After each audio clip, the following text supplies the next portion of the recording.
Hey there! Thanks for listening to the INFEMIT podcast, where we want to challenge the people of God to see the realities of their context and reflect on and reformulate concepts such as mission, missionary, mission field, holistic mission, and more. Welcome back to our conversation series on Untangling the Narrative, in which we are examining colonial theologies that developed in particular contexts, as well as local forms of hope and resistance that emerged in the face of those challenges. I'm Tori Greaves, INFEMIT's Director of Operations, and this is the second part of our conversation with Terry LeBlanc and Adrian Jacobs as we untangle the narratives of colonial theologies in North America. In this discussion, we want to explore areas of resistance and the ways people are faithfully witnessing in this context. Just to quickly recap our last conversation, we talked about theologies exported from Europe and packaged in Euro-American cultural paradigms, which were imposed on Indigenous communities with the expectation that they throw away the artifacts and practices that belonged to their own cultures. We also examined interpretations of the Genesis story that place their focus starting at Genesis 3, dismissing anything other than the white Euro-American Christian communities as sinful and far from God's presence. This, in contrast to an embrace of Genesis 1 and 2, where we can see God's presence in all of creation and explore the kinds of relationships that existed between humans and God, with one another, and with the rest of creation. The recording of that conversation is also available on our podcast channel. To start off this discussion, I asked Terry and Adrian to introduce themselves. Yeah, my name is Adrian Jacobs. My clan name is Ganusino, which means Deer Lodge. I'm of the Turtle Clan of the Cayuga Nation of the Six Nations Haudenosaunee Confederacy. I'm from the Six Nations of the Grand River in southern Ontario. It's just about a 40-minute drive from where I am now in Burlington, Ontario. This is the Dish with One Spoon territory. Our people, Haudenosaunee people, and the Anishinaabe folk that we had treaty kind of relationship with, look at this territory as the dish with one spoon area. So that's where I'm coming from. I'm a father of 5 and a grandfather of 4. And all my 4 grandchildren are half an hour away in Brantford. So I'm next to heaven, I think.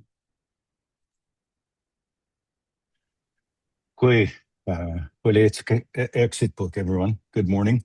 My name is Terry LeBlanc, and together with my wife, Bev, I reside here on Epictric, Prince Edward Island, known as lying on the water or cradled in the waves, the island of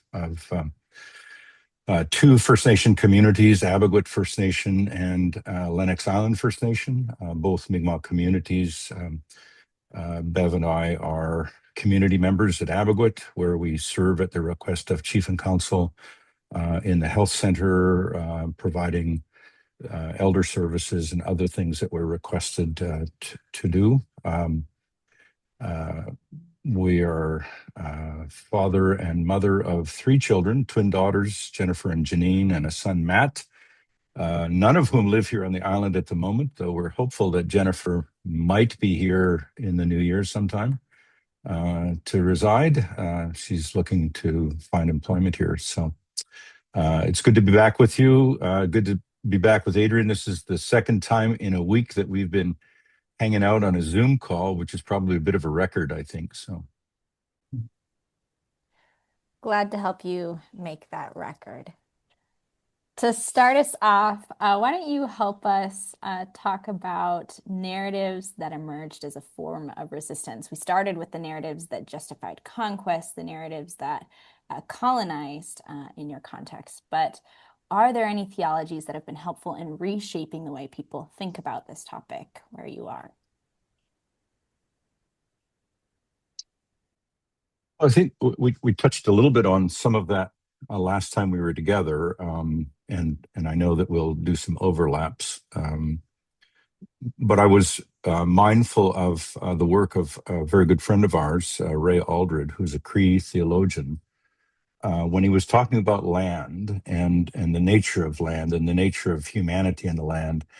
And he made what I thought in his research and writing, he made a profound statement about perhaps a difference in the way that Indigenous peoples have typically understood themselves and the rest of the created order that we're part of, when he said that a Cree identity is a narrated communal identity that is inclusive of the land.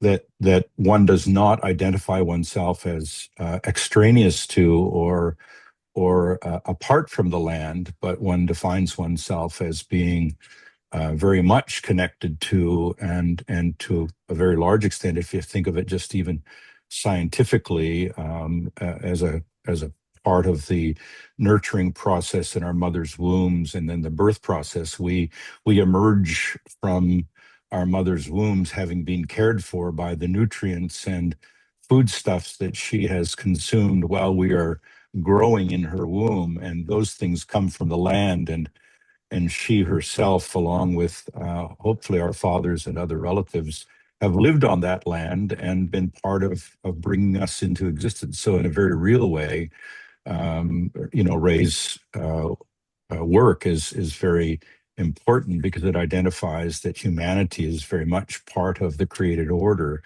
not above and outside it, as often Christian theologies have articulated, that we somehow have this superintendency vis-a-vis domination and dominion and subjugation with respect to the rest of the created order. So I think that's one narrative that has clearly emerged. Yeah, and one thing that I would like to add to that is that the history often is conflated with a particular period of time. And when you talk about colonial efforts at like the domination theory, that was not how it began. People that came to our part of the world, Northeast US and Southeast Canada, they came as learners because they did not know how to survive in our part of the world. They did not know the language to be able to even trade. They were unable to really understand the land itself and how to survive. And so the initial people that came had to take the role of children, of learners, of people that were in the place of trying to understand in order to survive. And that's a powerful motive to kind of infect the way you approach Indigenous people. And so when people naturally shared their Christian understanding and faith, it didn't come across as, we're here to conquer and tell you how to do things and etc. They just simply shared what they knew. And our people, because we learned from the land, we learned things like generosity from the land. We learned about the idea of community from the land.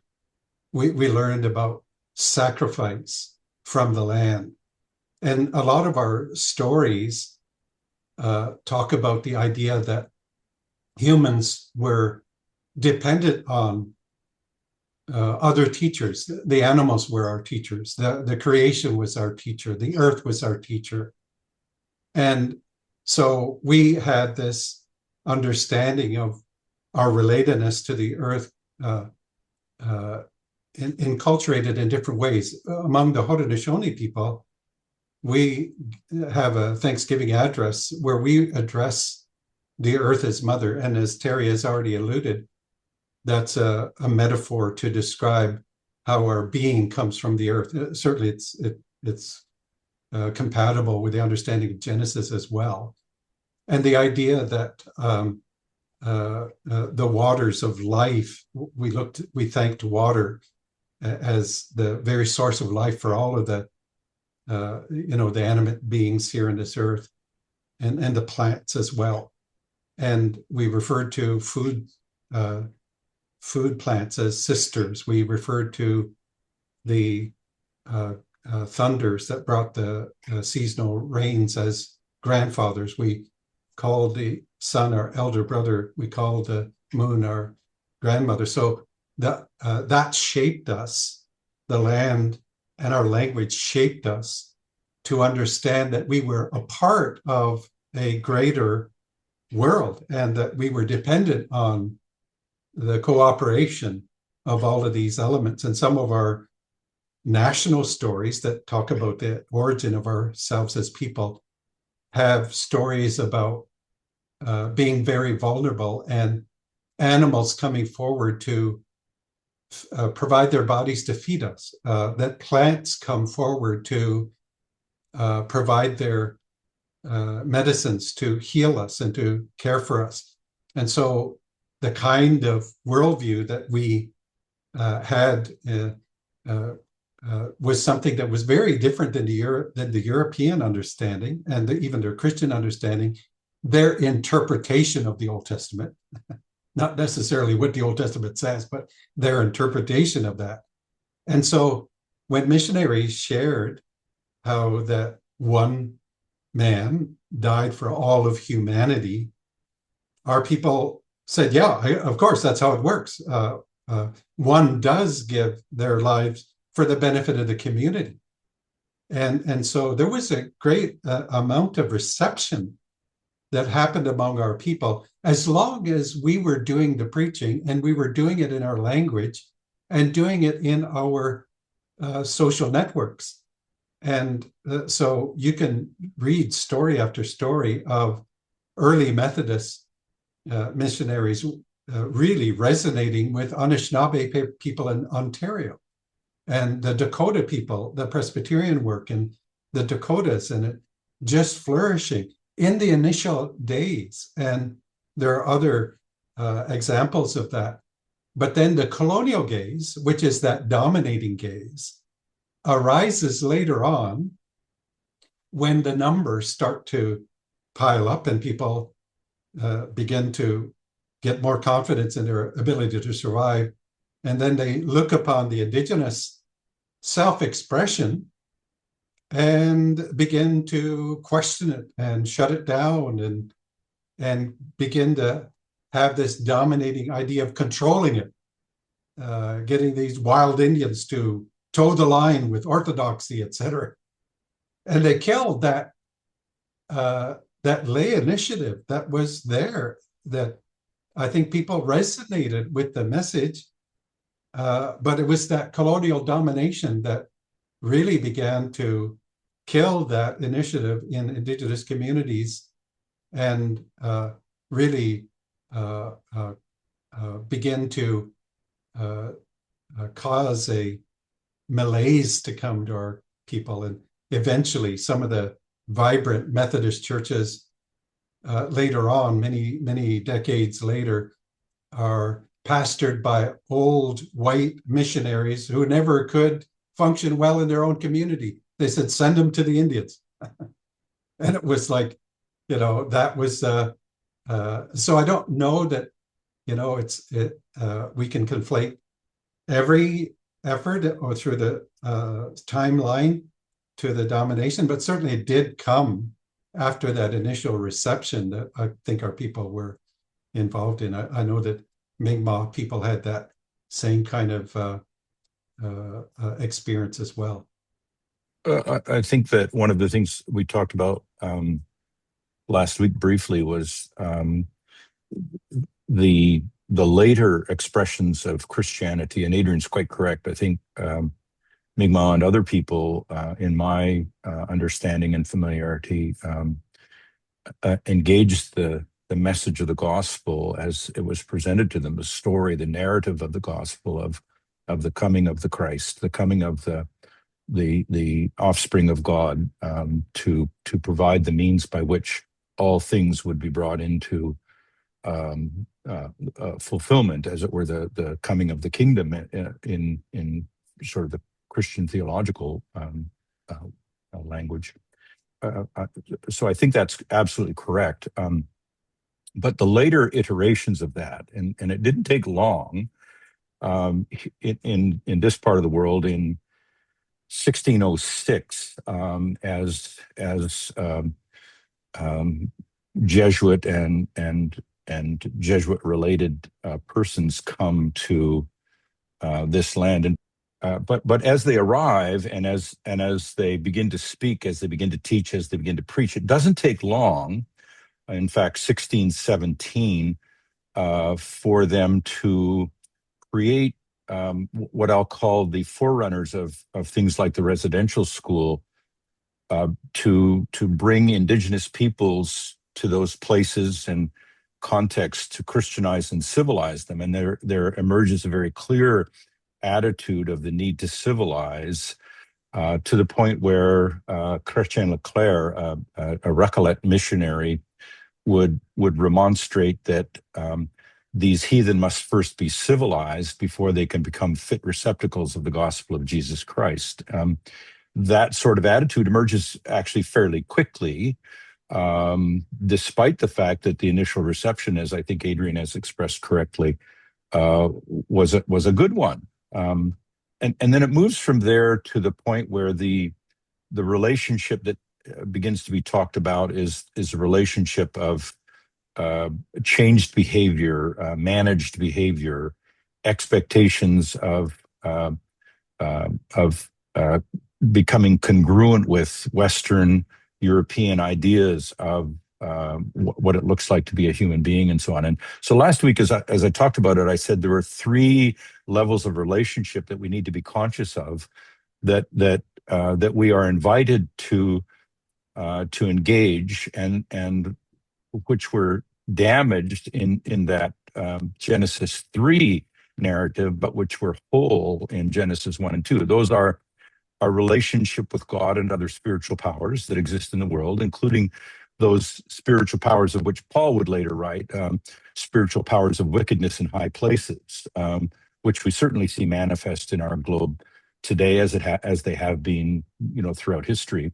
But also other spiritual powers that exist in the world, that we also read about in the Hebrew text and in the New Testament.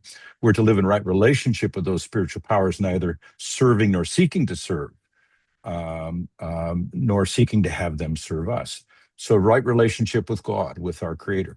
Then right relationship with one another in the human community, which means reflecting on the fact that all human beings, everywhere and at all times, to just simply rooted in Christian understanding and biblical understanding, are created in the image and likeness of God, irrespective of who they may be, created in the image and likeness of God. And that means that we therefore have a responsibility to be in right relationship with those other human beings, to the extent that that responsibility lies with us. And then thirdly, as we've talked about with the land, we are to live in right relationship with and right relatedness to the rest of the created order that we're a part of, not seeking to exercise dominion over it. And I find it intriguing that once again in the U.S. there's this resurrection, I'll use that term advisedly, of the image of the Savior angel going before the colonials, forcing Indigenous peoples and others off the land. That has been resurrected again by the current administration, or at least members of the current administration in the U.S. That notion that the land is there to conquer, and the people and items and objects and other things that are upon the land are there to conquer, not to find harmonious relationship with. And so that third layer of relationship is to live in right relationship with and right relatedness to the rest of the created order, of which we are simply one part. And I think that narrative desperately needs to be communicated today, because it has become this notion in Christianity that if we pray the sinner's prayer, now we're in right relationship vertically, and the rest of it doesn't matter. Thank you both. It's fascinating to trace some of that history of colonial theologies and realize how Indigenous theologies emerged organically or in the face of those narratives at various times throughout history. we can appreciate that these realities are intertwined as we seek to untangle the narratives together. And one thing I also want to go back to from last time, you talked about how in recent years, your relationships with one another provided the community and encouragement to reconnect to your cultural practices, histories, and heritage in order to do theology from those deep wells. I am wondering if you could share more examples or tangible work that is being done today to resist colonial legacies and simply to celebrate and share the heritage of Indigenous theologies. Well, I can begin by talking about the idea that, like, for each one of us, coming from our own cultural backgrounds, there are things that are inculcated into us, into our very being. And I noted that, my own mother was Anglican and my dad was a traditional Handsome Lake faith keeper, two different systems, but they embodied our idea of respect that was communicated in the Truro Wampum Belt agreement that we made with the Europeans, beginning with the Dutch in 1613. And what I noted is that working with many denominations, being familiar with lots of church structures, colonial church structures, all of the systems come to us and say, we have the right way, we have the right governance, we have the right theology. And it's like, well, it's not exactly the same as this one. They just came and told me, and everybody's got their, their shingle out saying, this is it, we're it. And so I found that our folk that really work with the people, like the pastors here in Southern Ontario and Western New York, we had a group of a dozen to 15 lay leaders and recognized, ordained, etc., leaders, licensed leaders, who gathered. We were all from Haudenosaunee background, and we served at different denominations, from very conservative, like Southern Baptist-like folk, to a little bit more liberal American Baptist, to, independent charismatic. And we even had a Jesus-only pastor with us, and then just being gathering together. We would meet monthly. We would pray together. We would have a meal together. We would plan a children's camp together. We planned a men's retreat together. And we pulpit exchanged every month. Like, all of the pastors went to all of the other churches, and they shared. And we never had in 15 years a theological argument. We understood the very different nature of our theologies, but nobody was interested in creating controversy for anybody else. We just had this sensibility of egalitarian leadership that did not interfere with the natural kind of authority structures in other churches and other communities. And I've tried to work in ecumenical circles, official ecumenical circles, and the denominational leaders are not interested in that kind of leadership. Because they are the epitome of whatever theology, and they're the right way, they have a hard time playing with everybody else. But for us as Haudenosaunee people, that's just how we are. That's how we roll. That's how we are. And it's just like a difference. And we're a threat because of that to these structures that want to control. We are a threat to the domination of more brittle identities, because that's a brittle identity. If you are so threatened by somebody else's difference, I just think about the fact that Europeans were terrified of Indigenous dancing. I had my own church, Meadowlands, CRC church. We had an intercultural dinner, and we had 100 people out, and we were on the front lawn dancing a friendship dance on the front lawn. I just kind of like to go against all of that kind of fearful, controlling interest and just demonstrate that people love to be together and love community.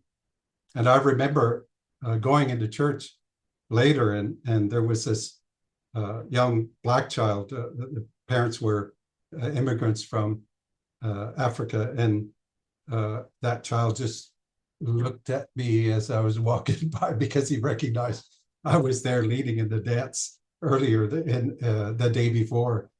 And it was just, to me, there's a spirit in all of our communities of that community sensibility that we bring that is actually the body of Christ idea that, if one part of the body suffers, we all suffer. If one part of the body is benefited, the whole body is benefited. And so there's an ethos that our communities can really bring to that. That's a resistance to that colonial control mechanism that I think is pretty prevalent. Wow. Brittle identities. This is a powerful metaphor that reminds us that we need to be open and generous in listening to one another and receiving from one another, recognizing that we don't have to be on the same page to grow and learn from others' ideas and their experiences. Tara, do you want to add? Well, just every time I listen to Adrian, I'm reminded of something one of our colleagues said, I believe Monday night. I'll paraphrase, and he's part traditional orator and part Old Testament prophet. He has the capacity to weave together stories and contexts in ways that I always admire. I think Adrian represents the best of Indigenous women and men in our generation who have sought to unravel some of those rather twisted and tight narratives that we've been handed. And I think Adrian does that so very well. It strikes me that we each tell a story about our journey that goes back, in some cases, several decades, trying to navigate some of these things that we questioned and wrestled with and wondered about and so forth. And many times, I think people would say they were imagining themselves to be alone in this journey, that nobody else was thinking these things or questioning these things or wondering about these things. And it was only as people began to find one another in different conference settings or other contexts and exchange, and sometimes tentatively, I think, ideas and questions, and began to understand that others had questions of a similar nature and concerns of a similar nature and had been exploring these things in similar fashion, that we began to take to gain confidence and become hopefully not brash, but a bit more bold in our thinking and work and research. And I would hasten to say that with very few exceptions, most of the early adherents to this movement that began to emerge were deeply rooted in an understanding of Scripture. We all had our early faith experiences shaped in what I would say were conservative Christian contexts that were very bibliocentric, and so we could navigate the teachings of the New Testament and the Hebrew text fairly adeptly, and we began to look at how those texts spoke to the questions that we were asking in ways that were different than the answers that we had been given. Very often very trite and very pat sort of answers. In fact, one of our best friends, Richard Twissa Lakota, man who's now passed, I guess, is it 12 years now, Adrian? 13. Yeah, It's 2013, so it's coming yeah, up to 13 years. yeah, yeah. Um, Passed at a young age. But one of the things I remember him talking about, and I've shared this in a number of contexts, was when he came to faith and asked questions about what to do with the cultural heritage and teachings of his ancestors and his current Lakota community and all of that sort of stuff, was told, quite forcefully at times, I think, as he related it to us, forget about that stuff. Just leave all that stuff alone. Just come and be like us. And the like us was a reflection of, in his case, Euro-American Christianity, and that a very conservative expression of Euro-American Christianity, and everything else was irrelevant. And it was later, as we began to mull about these things, that we realized the very being that God had authored into existence was the being that they were saying is irrelevant. This human being that through our mothers we'd been authored into existence by, had no interest in who we were, but only in who we could become.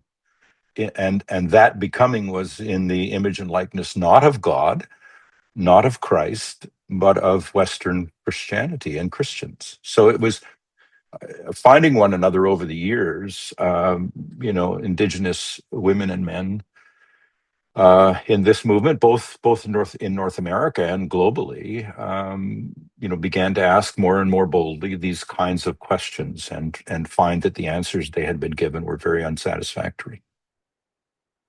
Thank you both. I feel like you've set a very rich table for us to continue this discussion. So now we open this conversation up to questions and comments from other members of the INFEMIT community. Some of these are questions that we received in the chat, and I will read aloud. Others may jump in and voice their questions themselves. Yeah, I see you, Lane. Go ahead. Hi, thanks, Adrian and Terry. So good to see you. I've heard Ray talk about creation as the Indigenous Old Testament. I wasn't here last week, so I don't know if you touched on that, but I'd love you to touch on that and then point me in a direction where I can do some more reading or learning. Steve Charleston, Choctaw individual, did a chapter in a book called The Native American Old Testament.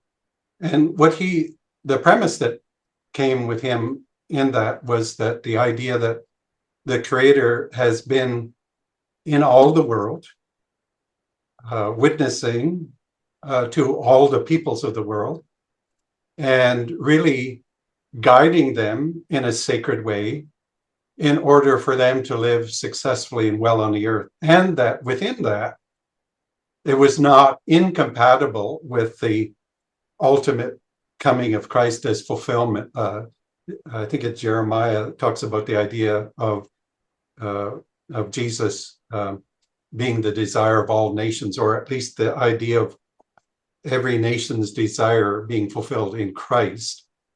And so his thoughts are that as you examine the idea of God witnessing to all nations, I think of Amos chapter 9 and verse 7, where it says, "Are you not Israelites the same to me as the Cushites," or the Ethiopians rather, declares the Lord. Did I not bring Israel up from Egypt, the Philistines from Caphtor, and the Arameans from Ker?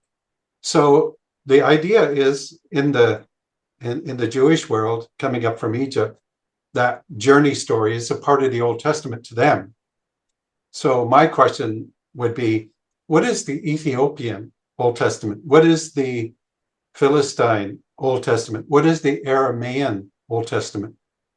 And what I have seen in my own Haudenosaunee culture is that our wampum belts encode the stories of our people and how that Creator has been involved with us from the very beginning, from our creation story.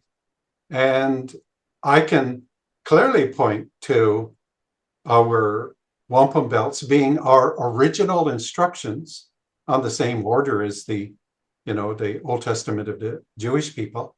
And I can say that those messages are not incompatible with the further understanding of Jesus as fulfillment of, original instructions. And so for me, that was pretty clear, and many other cultures that I've been involved in have indicated that same, preparatory, or like being able to relate very well to the gospel story, given those traditional stories. And if you can just step back a bit from the traditional stories and not get really anal about trying to, the Western idea is to, well, this is that, and this is that, and this is equivalent, and they have to Christianize every traditional story to the max, and it's like you're ruining the original story. Just let the original story stand on its own. Step back and think a little bit, and then you can see some resonance with things that are stated in the New Testament. And so, yeah, I think that that's the idea there, that if you look at a creation story, it's a grand story to help explain why things are the way they are, instead of getting too anal about it, evangelically, biblically anal. then you can appreciate the story itself. Yeah. One of the things that we talked a little bit about, I think last week, was the notion that the three omnis. I think I talked about the three omnis that when I was first introduced to Christian faith were sort of part of that front and center presentation, that God is omniscient. He knows all things. So you better, it's kind of like the Christmas story. He knows when you've been sleeping. He knows when you're awake. He knows whether you've been bad or good. So be good for goodness sake. It's kind of that Christmas carol, right? That sense that, God being omniscient is looking out for your every mistake, ready to punish you. God is omnipotent. God can do anything and everything. And of course, we all talked about, could he build something big enough that he himself couldn't move or lift or whatever, all those absurd things. But the one that really got me was the idea of God's omnipresence, and the notion that God is everywhere at all times, that, whether I ascend to the highest peak or descend into the depths of Sheol, there you are. And yet at the same time, people would come to this land, and Steve Charleston's reflection of the Native American Old Testament, or the Old Testament of Native America, is the question about that. If God is everywhere and at all times present, then what's the evidence of his passage among our own folks? Otherwise, that idea of his omnipresence, his being everywhere at all times, is absurd. And so this is the picture that we've been given of that singular narrative that begins way back in the day in a question mark in the Old Testament period, and then emerges through the cross of Christ on this linear trajectory forward. And the curious thing is that linear trajectory, that line, is a singular Western-centric line, where Western society and civilization and so on emerge out the other side, and it moves us towards this eschatological future, and it's singular. And so the narratives of peoples from all over the globe are eclipsed, where their histories were unfolding in the same period of time as the Hebrew people's history that we now have embodied in the Hebrew scriptures to a certain extent, or a limited extent. Those histories are eclipsed as if they were meaningless, and as if there was no engagement of the creator of their people and their context in any way, shape, or form. And I think what is helpful is to look at a different narrative of that, and to see this kaleidoscope of cultures and peoples that do, as Adrian has very well expressed, do when presented with the message of the gospel, come to that cross, but then move through the cross of Christ and continue to express their cultural understandings, their contextual understandings of what the gospel looks like in their place and time, and thereby celebrate the fact that God indeed was the creator of the universe, the author of our totality and existence, was indeed present with us prior to the coming of Europeans to our shores. And this, to me, provides us with that body image that Adrian talked about. We are indeed part of the body of Christ, not all noses or hands or fingers or feet, but we have this beautiful kaleidoscope of contributions and contributors to what it looks like. So to me, that was one of the biggest things to discover, is just that idea of the reality of the omnipresence of God. Thank you both. One thing you've mentioned today, Terry, I think you've called it a bit of a movement, and you've been working as a community of friends, colleagues for many years, expanding these ideas. And I know a lot of resources have been generated, so I wanted to just bring together a few different questions that we saw last time and this time about where people can go to learn more. What resources would you recommend? Julian mentions a new book that just came out, Reading the Bible on Turtle Island by David Zacharias and Christopher Hoklatube. Last week, somebody mentioned the First Nations version of the New Testament, published by University Press. I wonder, just looking at the landscape of what's available at this moment, if there are other places you would recommend for us to go to continue these kinds of explorations. Sure. Well, the book that's referenced. So one of the things that emerged from this gathering of friends and colleagues and people of similar interest and experience and all of that, one of the things that emerged was NAITS, an Indigenous Learning Community, which originally stood for the North American Institute for Indigenous Theological Studies, but as people from other parts of the globe expressed some interest in what was happening in theological exploration and training and so forth, here we simply maintained the acronym for branding's sake, but changed it to NAITS, and Indigenous Learning Community, so that we could engage people without being colonial in name or actions, hopefully.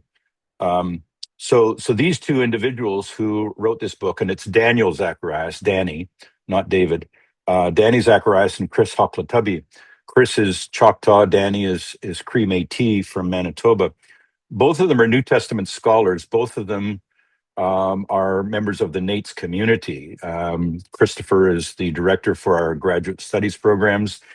Danny is a faculty member and has been involved with us for many years through our partnership with Acadia Divinity College.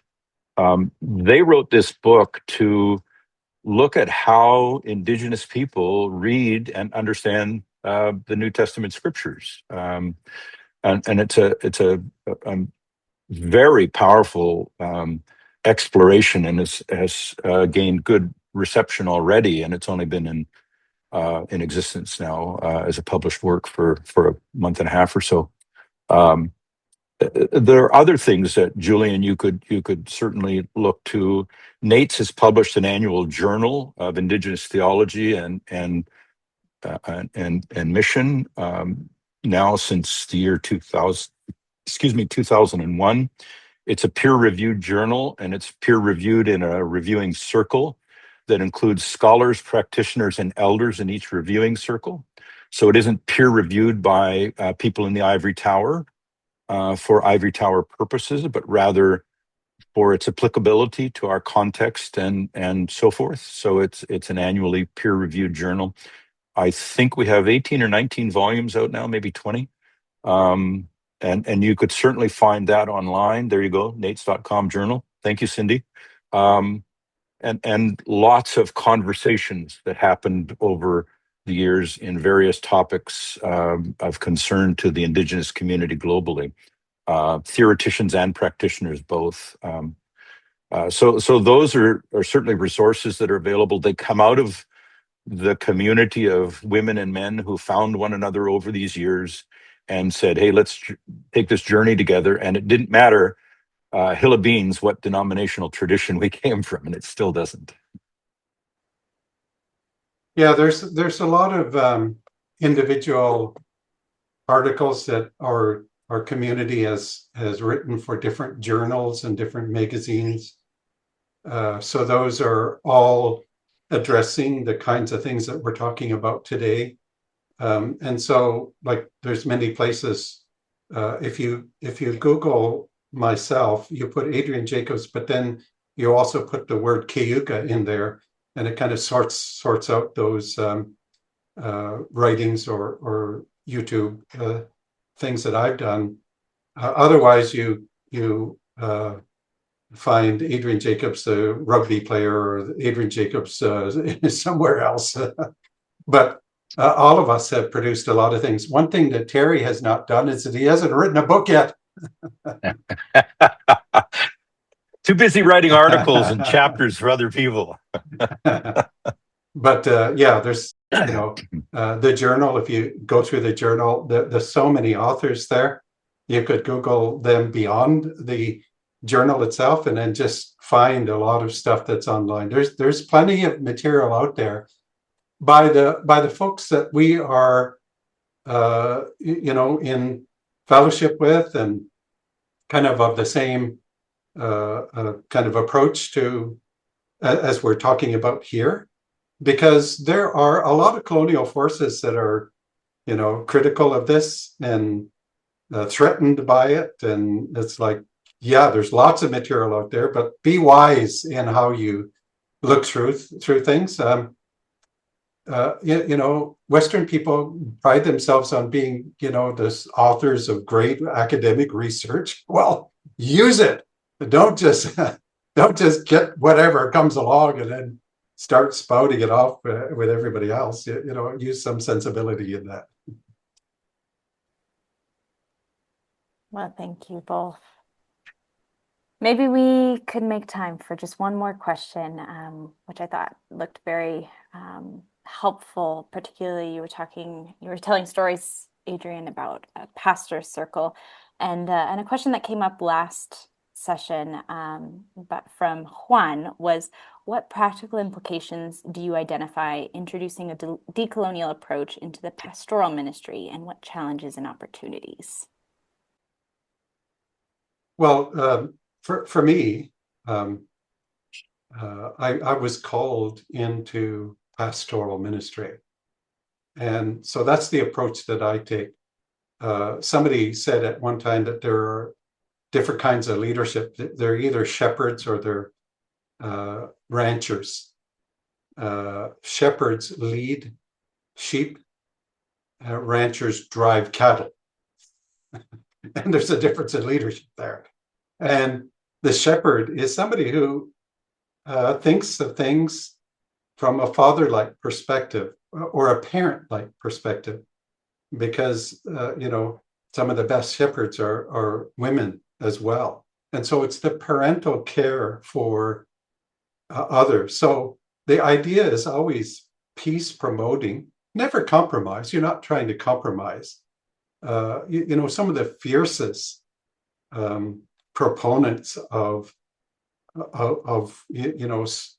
our unity of community are our clan mothers, our women's circles, people that are wanting to live well together off into the future. And there's this tendency among men sometimes to fight and and argue and draw lines and lines in the sand and all of that. And it's like, well, yeah, there's places to do that, I'm sure. But when you care about community, you're somebody who's wanting to teach and help people grow like your own children.